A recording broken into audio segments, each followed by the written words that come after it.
закусил. От того, что оно...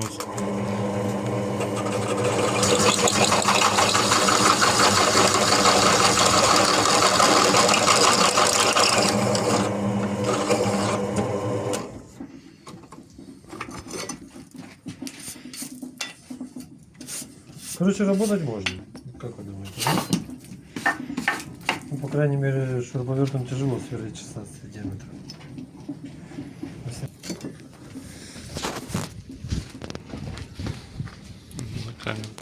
В общем, купил сверлильный станок, так как у меня намечаются тут кое-какие работы, такие масштабные. Выбрал фирму Jet. Станок брал для себя, это не реклама, сразу говорю. Немножко поработал им, хочу рассказать свои впечатления. Ну и думаю, на видео вы видели, станок в принципе сверлит. Единственное, что сразу вылезло два нюанса. То есть у станины нету достаточной жесткости, хотя она выполнена из чугуна, но она почему-то все равно гнется.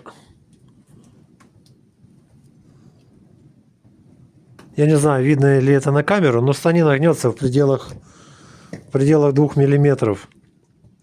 Хотя вроде бы и ребра жесткости у нее хорошие. Может быть, в будущем я здесь что-нибудь как-то вот так вот усилю. Ну, рычаг довольно большой, она гнется. То есть станина немного гнется, это плохо. И мощность двигателя.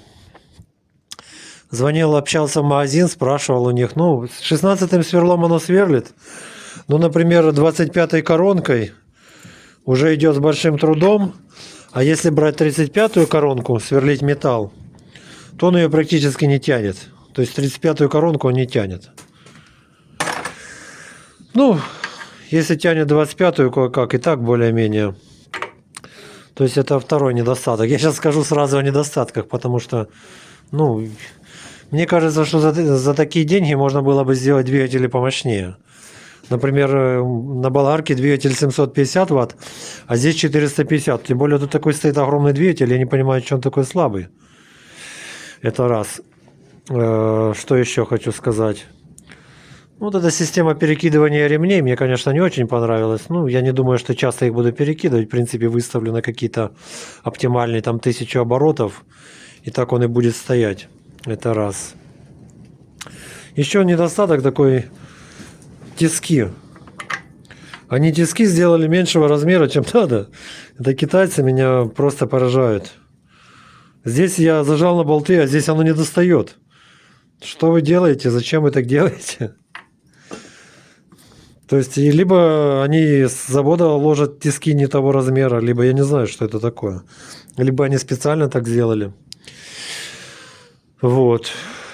Ну вот, собственно, недостатки. Маленькие тиски, люфт и слабая мощность. Ну и на фоне этих недостатков я не знаю даже, что хорошего сказать. Ну из хорошего сказать, что 16-е сверло он тянет. 16-м сверлом, в принципе, сверлить можно, не останавливается. Но только в том случае, если предварительно просверлить маленькое отверстие. Потому что если не просверлить маленькое отверстие, то будешь сильнее давить, станина будет отгибаться. Это плохо. Ну так, в принципе, я думаю, как-то буду его использовать. Честно говоря, если такие какие-то серьезные вещи им сверлить, то, конечно, станок нужно гораздо мощнее. Не чуть-чуть мощнее, а гораздо. Станки, которые мощнее, например, там киловатт, они уже и стоят гораздо дороже. Гораздо. То есть, я думаю, что в моей работе он мне как-то поможет. Ну, не скажу, что могу советовать его тем, кому нужно делать что-то серьезные какие-то вещи, потому что, честно говоря, он меня разочаровал. И прежде всего вот этой гуляющей станиной. Но я не понимаю, как можно на сверлильном станке делать станину, которая одним пальцем отгибается. Она просто отгибается, посмотрите. Она гуляет. Что это за чугун? Это какой-то ужас. И двигатель. Ну, я думал, может, плохое напряжение. Включил сварку. Обычно, когда у меня плохое напряжение, сварка не варит.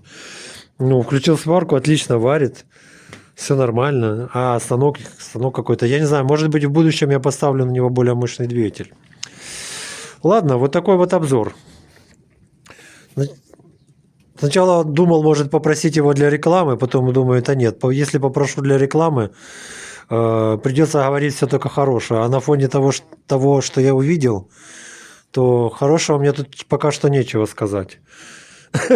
Мне тут реально двигатель придется поменять. Просто поставить двигатель мощностью хотя бы 1 киловатт, чтобы он сверлил. Мне придется поменять двигатель, мне придется сделать станину свою собственную, чтобы она держала, а не гнулась. Так что, короче, 10 раз подумайте, прежде чем купить такой станок. Всем спасибо за просмотр. До свидания.